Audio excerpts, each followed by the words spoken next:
Tomorrow will mark 1 month since floodwaters forever changed the landscape of McCook Lake, South Dakota. The community along the Oxbow Lake in Union County saw a rush of floodwater when the Big Sioux River reached historic levels on June 23rd. Roughly 70 homes were damaged. 26 of them have been red tagged and 5 ruled a total collapse. Along with the homes, much of North Shore Drive and Penrose Drive also collapsed, revealing big sinkholes when the floodwaters receded. Some residents were allowed back into their homes in the days following the flood to see what, if anything, could be saved.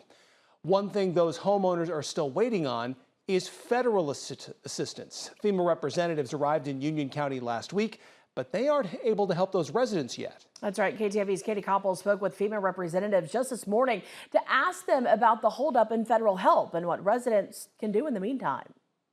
Every disaster and response begins locally, and the situations are different state to state. Representatives from FEMA, or the Federal Emergency Management Agency, are getting a first-hand look at the flood damage in McCook Lake, South Dakota. This is obviously a challenging situation. While they are not able to meet with residents and homeowners quite yet, there are still things to be done. Just get a real idea of the impact of the flooding here and getting some initial estimates, and that information then will be forwarded to the state to help them and make a request for a federal disaster declaration if that's what they choose to do. That federal disaster declaration request has to come from the state, and FEMA can't get to work until that comes in.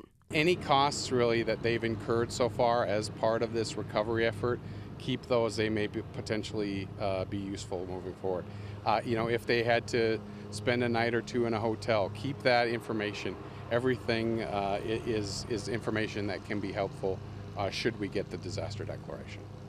In the meantime, the cleanup continues. Vindon says keep everything, receipts, photos, documents, because once that federal disaster declaration is announced, FEMA will be there to help however they can. If we do get the disaster declaration, within a day or two of that happening, there will be things moving. People will be able to register for assistance in short order. Be patient, be looking out for your neighbors. We know that's already happening. The residents of South Dakota are coming through it really well. In McCook Lake, South Dakota, Katie Koppel, KTIV News 4.